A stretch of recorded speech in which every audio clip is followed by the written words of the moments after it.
Glória a Deus.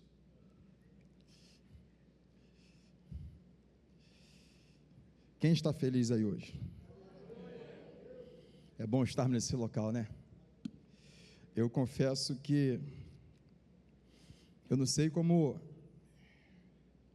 existem pessoas que trocam momentos como esse para fazer outras coisas, às vezes que não são tão relevantes, sabia, para a nossa vida. Todas as vezes que a gente está ali na hora do louvor, eu vejo a maneira como vocês entregam esse momento, eu fico assim, caramba, é muito gostoso ver as pessoas cantando, levantando suas mãos e sabendo que o Senhor está contemplando cada coração, cada olhar. Isso é muito bom. Quantos aqui acreditam na volta de Jesus? Vocês acreditam nisso? Quantos aqui esperam pela volta de Jesus?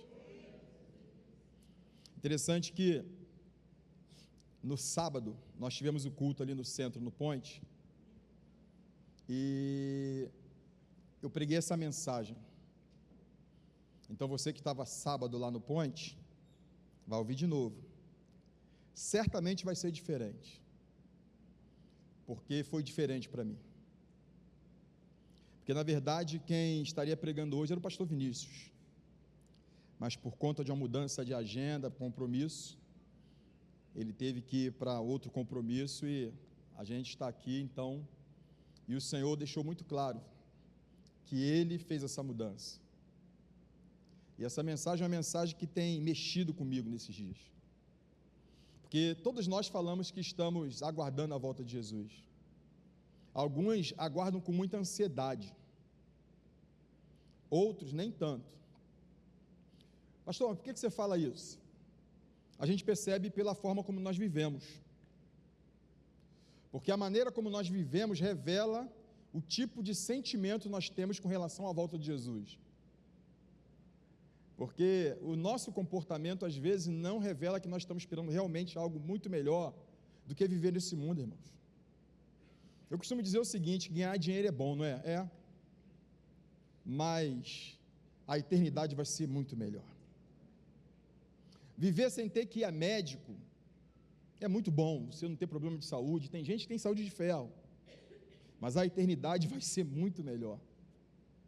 Você ter uma casa boa, um carro, você poder ir para um restaurante, isso é muito bom, isso faz bem para nós, mas a eternidade vai ser muito melhor. Então, quando nós começamos a viver nesse mundo, entregando como nós entregamos para as coisas do mundo, e parece que não estamos preocupados com o que nos espera, então me leva a crer que uns esperam com muita expectativa e outros não. Não estou fazendo juízo de valor, não estou julgando ninguém, mas é uma realidade que parece que a gente tem vivido. Quando nós olhamos para a Bíblia, os Evangelhos, e quando a gente pega a jornada de Jesus com seus discípulos, a gente percebe que Jesus, ele se revelou, Deus encarnado, ele cumpriu ali um propósito de se revelar ao homem, ele cumpriu o propósito de ter morrido e ressuscitado ao terceiro dia, ele cumpriu o propósito de voltar para a eternidade, e como ele mesmo disse, ele foi preparar um lugar para nós, e um dia ele virá para nos buscar. Mas quando a gente fala em cumprir o propósito, todos nós tivemos um encontro com Jesus, no momento da nossa vida aqui, e Jesus disse que ele vai voltar. Entre o encontro e a volta, nós temos um espaço aqui, que é o que nós fazemos, é o nosso dia a dia, é a nossa vida. E o que a gente faz nesse espaço? Como nós realmente nos relacionamos com as coisas do dia a dia, sabendo que nós tivemos um encontro e estamos aguardando a volta? Como que a gente lida com essa questão? Como que nós vamos lidar com a nossa ansiedade no sentido de aguardar a volta de Jesus depois do encontro? Jesus, ele sabendo disso, ele preparou os discípulos para a volta dele. E aí quando você pega texto de João capítulo 17. João capítulo 17, do versos 3 ao 23.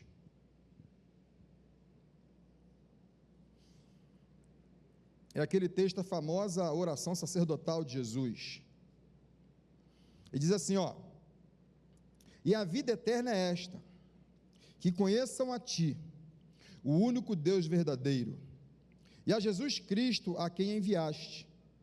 Eu te glorifiquei na terra, realizando a obra que me deste para fazer.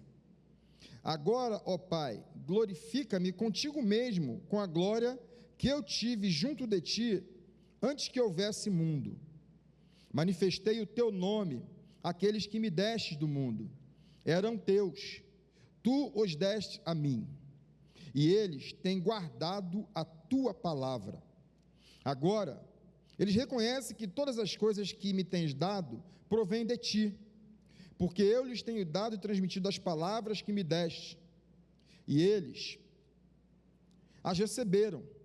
Verdadeiramente reconheceram que saí de Ti e creram que Tu me enviaste. É por eles que eu peço, não peço pelo mundo, mas por aqueles que me deste, porque são Teus. Todas as minhas coisas são Tuas, e as Tuas coisas são minhas, e neles eu sou glorificado. Já não estou no mundo, mas eles continuam no mundo. Enquanto eu vou para junto de Ti, Pai Santo, guarda-os no Teu nome, que me deste, guarda-os em Teu nome, que me deste, para que eles sejam um, assim como nós somos um. Quando eu estava com eles, guardava-os no Teu nome. Isso, que me deste, eu os protegi, nenhum deles se perdeu, exceto o filho da perdição, para se cumprir a Escritura. Mas agora vou para junto de Ti, e isto falo no mundo, para que eles tenham a minha alegria completa em si mesmos.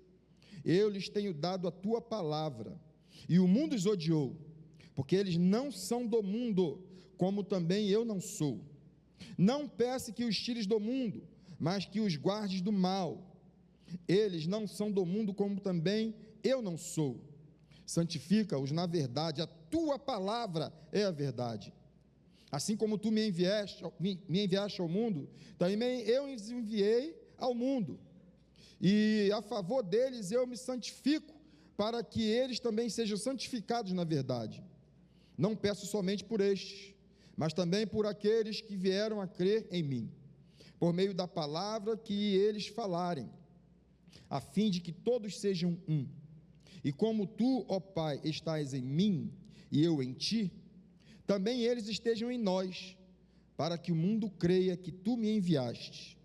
Eu lhes transmiti a glória que me deste, para que sejam um, como nós somos, eu neles e Tu em mim, a fim de que sejam aperfeiçoados na unidade, para que o mundo conheça que Tu me enviaste e os amaste, como também amaste a mim.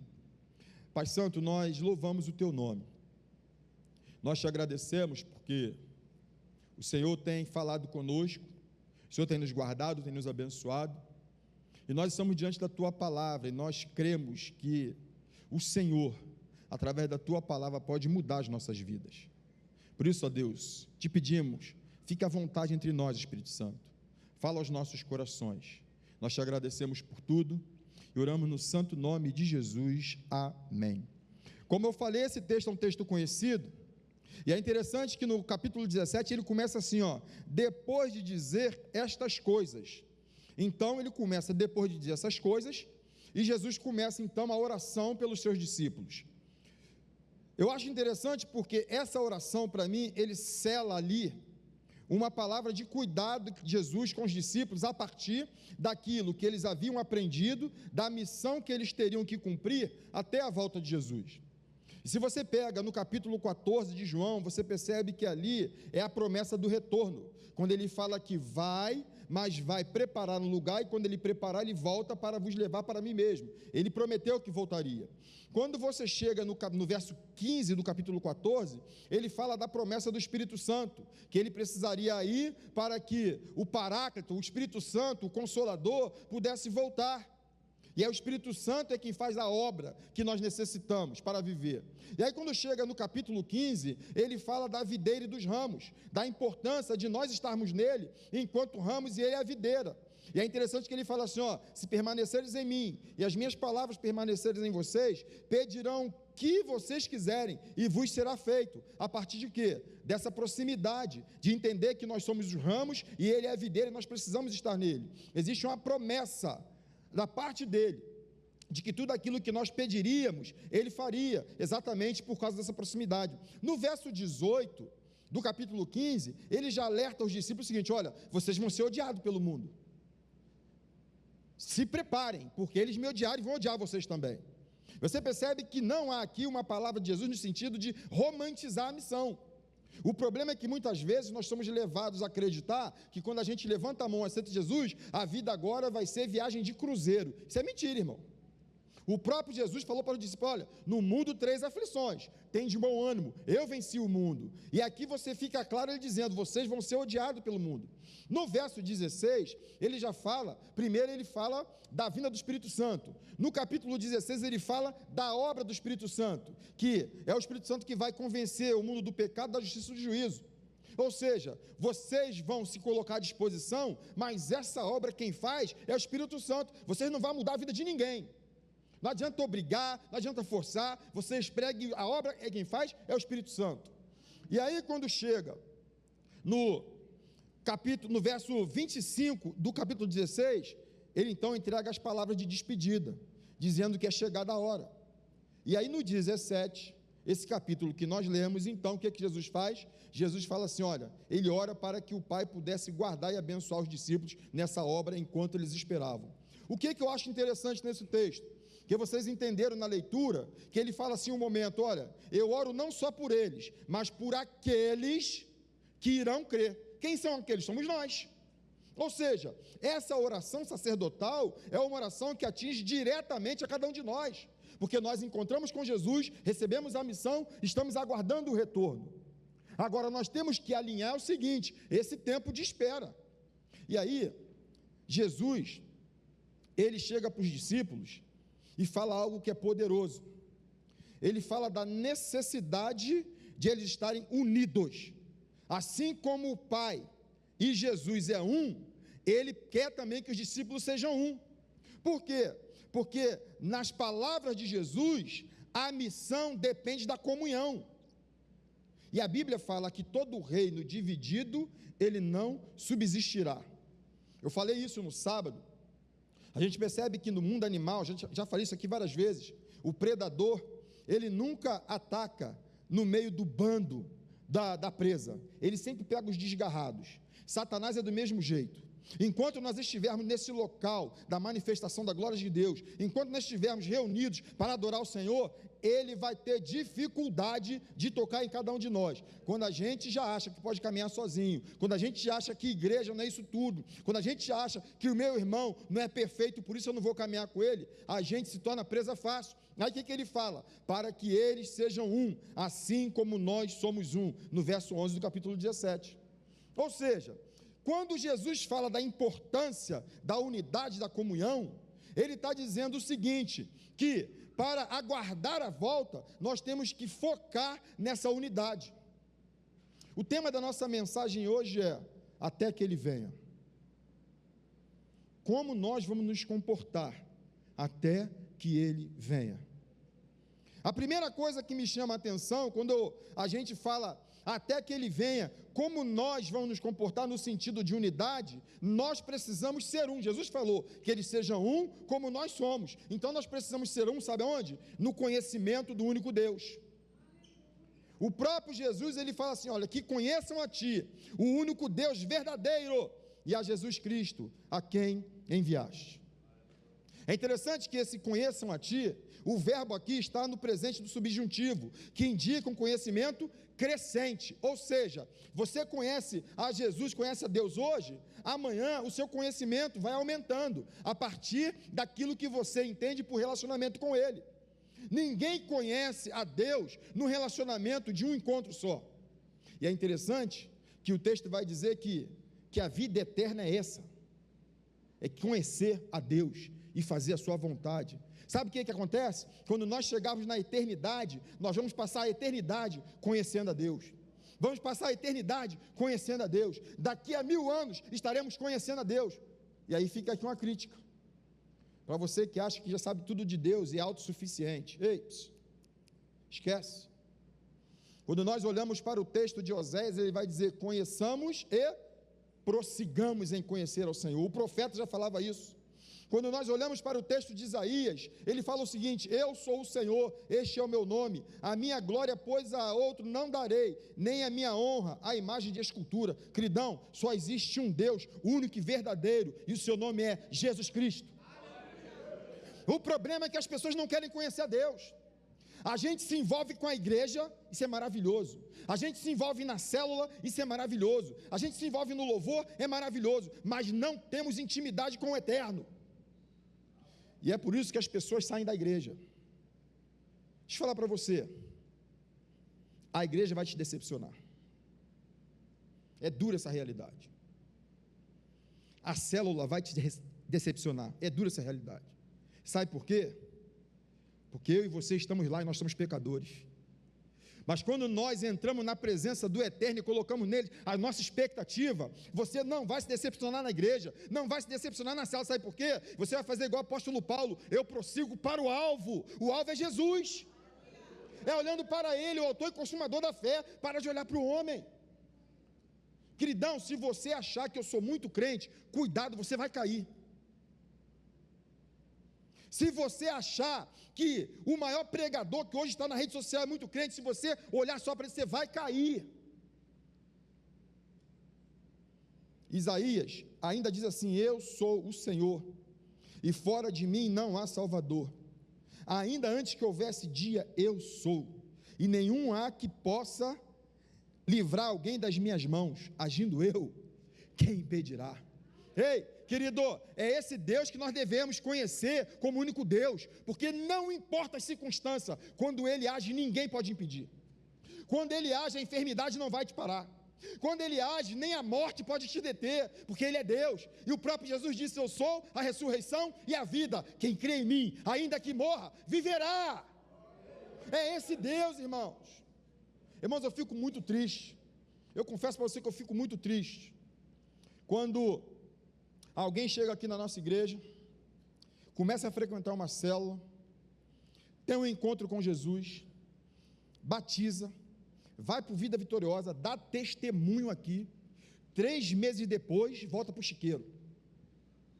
Aí fala assim: não, porque eu me decepcionei com a igreja, não, porque o irmão da célula falou algo e eu não concordei, não, porque, sabe por quê? Porque não viveu para conhecer de fato esse Deus maravilhoso. Irmãos, eu duvido que alguém que tem intimidade com o Senhor larga a igreja.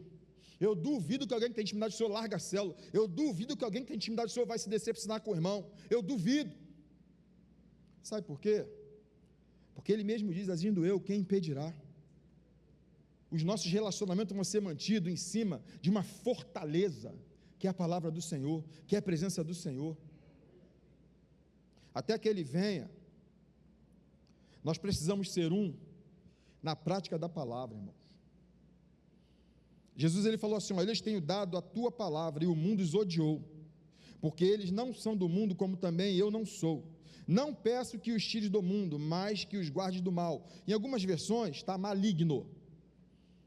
O que me chama a atenção aqui quando Ele fala que Ele deu a palavra e o mundo os odiou por isso? Irmão, isso aqui é muito sério. Não existe aliança com o mundo e os santos, esquece.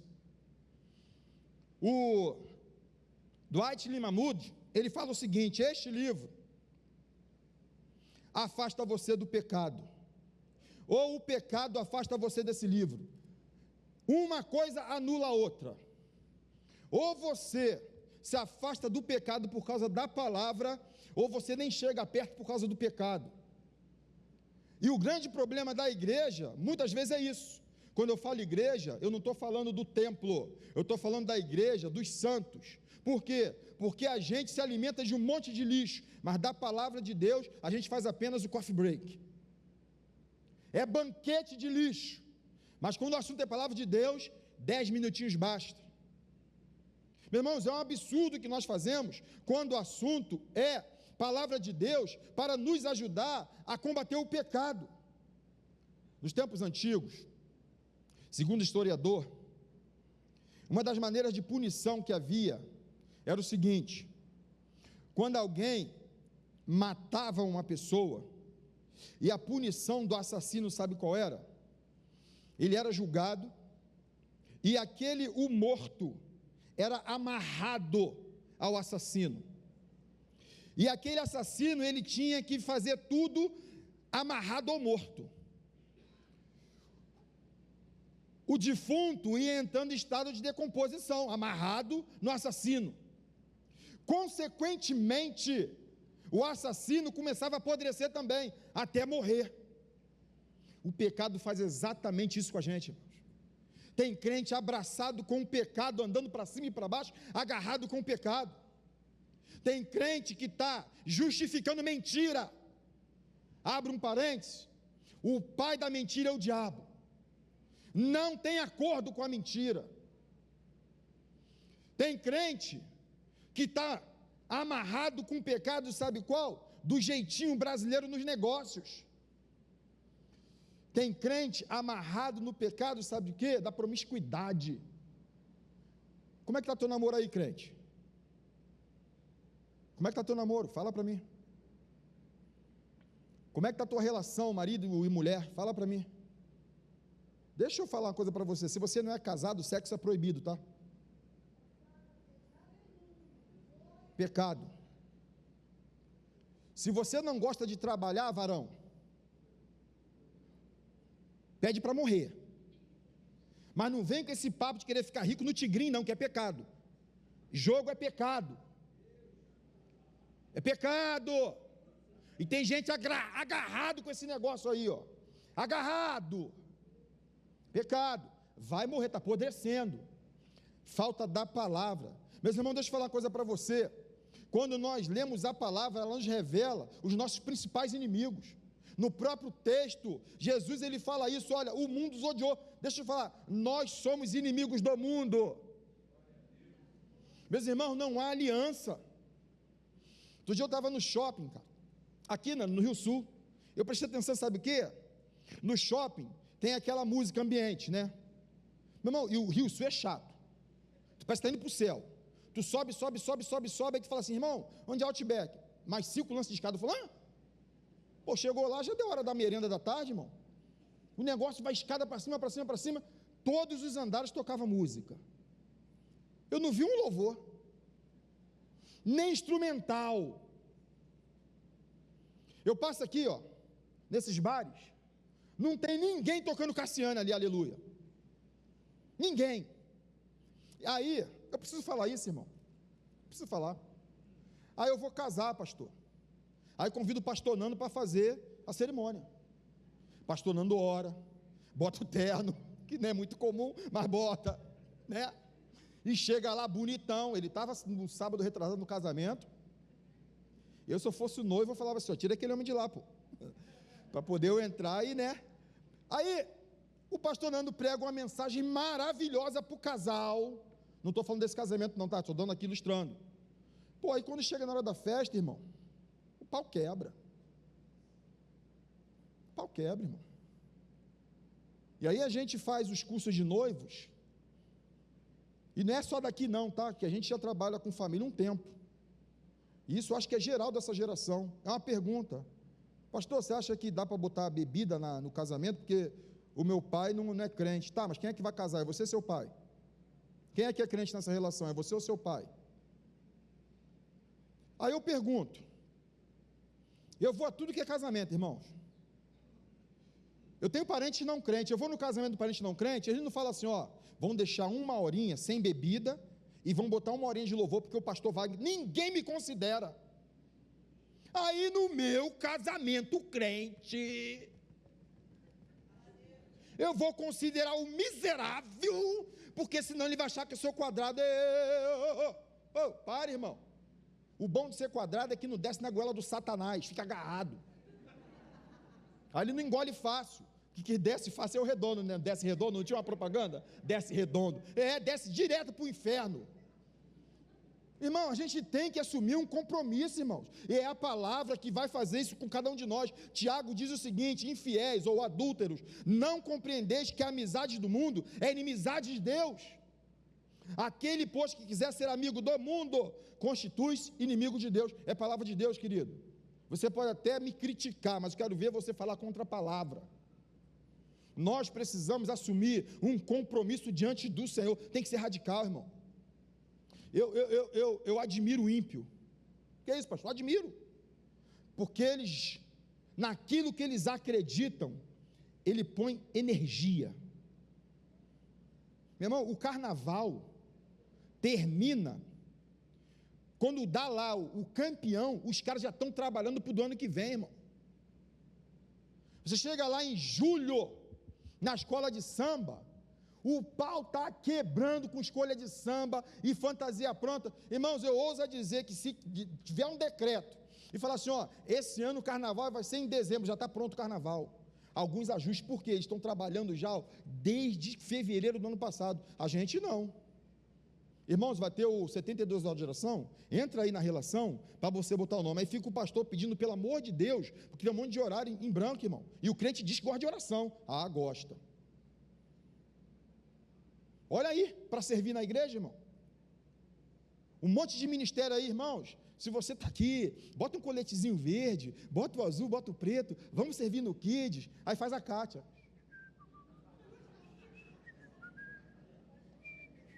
Aí faz igual o outro, né? Eis-me aqui, Senhor, envia o meu amigo. Pô, para, irmão, sabe por quê? Porque a gente prefere se aliançar com as coisas do mundo, mas solta um pagodinho para ver. Leva na festa e larga uma cervejinha na mão do crente para ver. Chega lambe os beiços, irmão. Sabe por quê? Porque a gente está fazendo aliança com o mundo. Quando nós olhamos para o texto, ele revela para nós que nós temos 3 inimigos, irmão, que são terríveis: o mundo, o diabo e a carne. Só que é o seguinte, a Bíblia nos dá a orientação de como vencer esses inimigos. Quando nós falamos de mundo, não estamos falando do sistema, não estamos falando da geografia, não.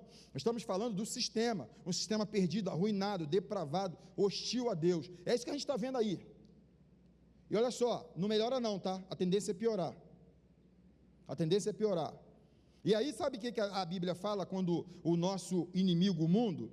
Em 1 de João ele fala o seguinte: todo aquele que é nascido de Deus, vence o mundo. E essa é a vitória que vence o mundo, sabe o que? A nossa fé. Quando nós cremos em Jesus, quando nós depositamos a fé nele, mas não apenas de palavras, mas de atitude, o mundo passa batido, irmãos. A Bíblia fala que a fé vem pelo ouvir a palavra de Deus. Então nós precisamos debruçar na palavra, e isso vai nos fortalecer para vencer o mundo. Quando nós lemos a carta de Pedro, ele fala o seguinte: amados, peço a vocês como peregrinos e forasteiros que são, que se abstenham das paixões carnais, que fazem guerra contra a alma, tendo conduta exemplar no meio dos gentios, do não crente, para que quando eles acusarem os malfeitores, observando as boas obras que vocês praticam, glorifiquem a Deus no dia da visitação. Testemunho. No seu trabalho, quando você chegar, você que é crente, tem um ímpio, quando alguém for falar qualquer coisa, ele vai olhar para você e falar assim: não, aqui é diferente, pô.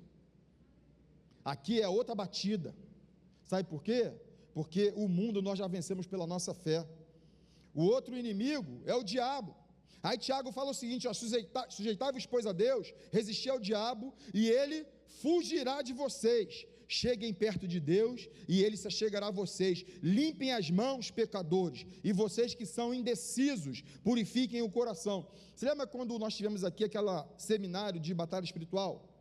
O Oswaldo Lobo, ele sempre diz o seguinte: não tenha medo do diabo, tenha medo do pecado, porque o diabo se alimenta do pecado.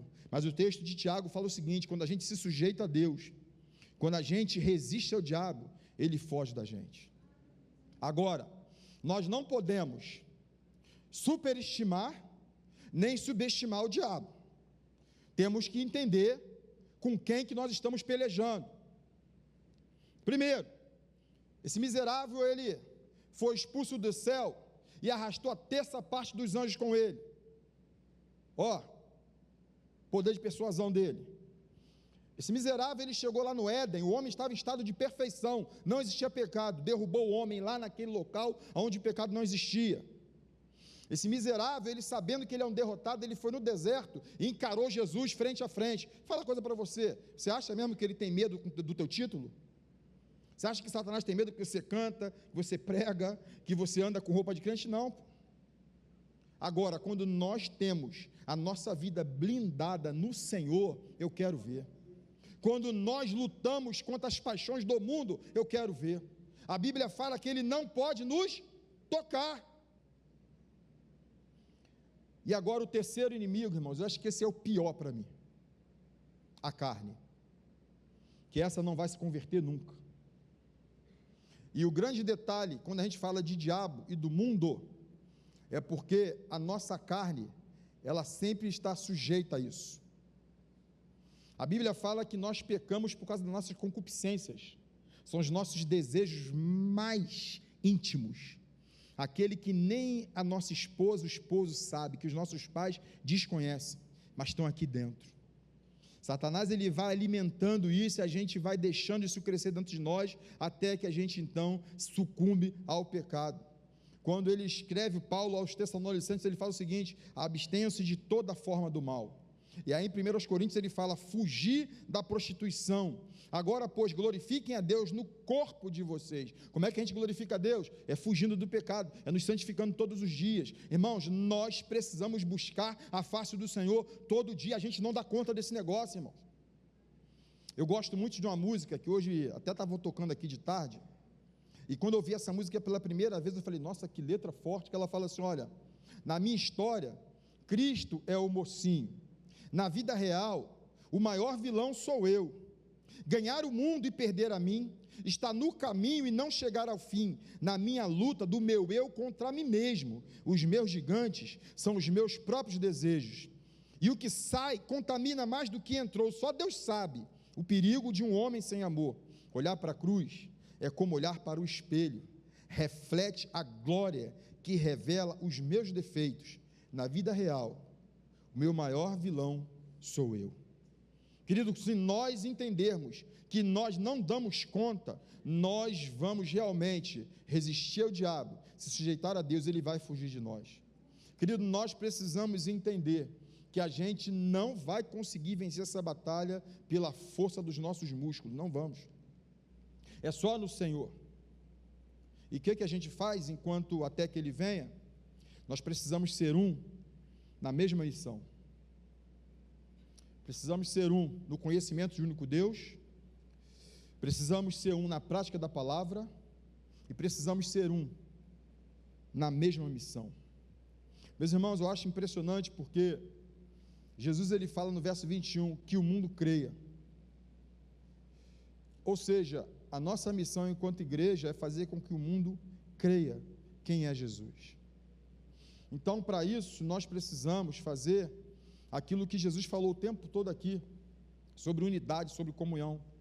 Em João 13, ele fala assim, eu lhes dou um novo mandamento, que vocês amem uns aos outros, assim como eu vos amei, que também vocês amem uns aos outros. Nisto, todos conhecerão que vocês são meus discípulos, se tiverem amor uns pelos outros. Por que eu estou falando desse versículo aqui, irmãos?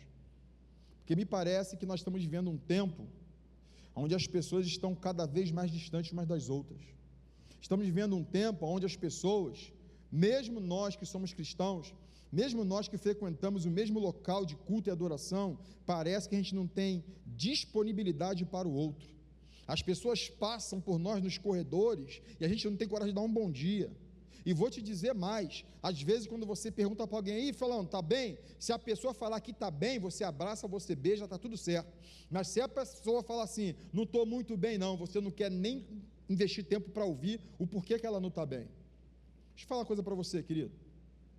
Existem pessoas que cruzam o seu caminho, que ela só precisa de alguém para ouvir a dor dela. Existem pessoas que cruzam o nosso caminho e só precisa de um abraço. Um abraço. Meus irmãos, eu fico olhando uma rivalidade dentro da igreja, e eu falo igreja num modo geral, mas é um absurdo. É um absurdo. Nós somos batistas, então nós achamos que somos melhores que os irmãos da Assembleia de Deus. O irmão da Assembleia de Deus acha que é melhor do que o presbiteriano. O presbiteriano acha que é melhor do que o metodista. E o metodista, aí todo mundo junta e acha que é melhor do que o católico. O mundo está vendo isso, irmão. Aquilo que nós pregamos precisa ser a prática da nossa vida. Deixa eu falar para você. Você acordou de mau humor? Eu não tenho nada com isso, cara. Você não pode contar em mim. Está de mau humor? Chega para mim e fala assim: pô, hoje eu não estou legal não. Pelo menos me dá a oportunidade de orar por você, de interceder por você. Agora não chega e dá patada e depois fala assim: mas eu sou assim mesmo. Não. Você era assim quando você não conhecia Jesus. Porque quando nós conhecemos a Jesus, quando somos lavados e remidos pelo sangue do Cordeiro, muda tudo. Aí no outro dia falaram assim para mim: ah, mas eu não sou Jesus. Eu não tenho sangue de barata. Falei, realmente. Esse discurso de que não é Jesus, você até ia me convencer se não tivesse existido um tal de Estevão, um tal de Paulo, que passou por um monte e não era Jesus, e não cedeu ao desejo carnal da revanche. Sangue de barata, realmente, nós não somos, porque nós temos agora o sangue do Cordeiro passando nas nossas veias. É o sangue do Cordeiro que corre aqui, irmãos. Foi feita a transfusão lá na cruz. Nós precisamos entender o que significa que eles sejam um, assim como nós somos um. E a missão é para que o mundo creia. Não é para você se sentir bem. É para que as pessoas lá fora olhem para nós e falem assim: caramba, que unidade. E é nessa unidade que tem o poder da palavra. Tem uma família aqui na nossa igreja, que quando eles chegaram aqui, o pai chegou primeiro. A família estava arregaçada, destruída, irmão, em todos os sentidos que vocês possam imaginar. O pai chegou. Quando esse pai chegou em casa, alguém que chegava em casa e toda vez que chegava era sempre um problema, a esposa viu algo diferente. Aí ele falou: eu fui na igreja. Qual a igreja? Atitude, também quero ir lá. E é engraçado, Jesus é muito bom, cara. Não deu nem chance deles respirarem. O pai chegou aqui, na primeira já veio na frente, pau, levou logo uma voadora. Aí a esposa veio, que eu acho que não acredito, todo mundo chegou aqui, levou uma voadora também. Aí o filho adolescente falou assim: mãe, o que aconteceu com meu pai? Meu pai está diferente, mãe. Vocês agora estão vivendo um negócio esquisito aí, que há muito tempo que eu não via.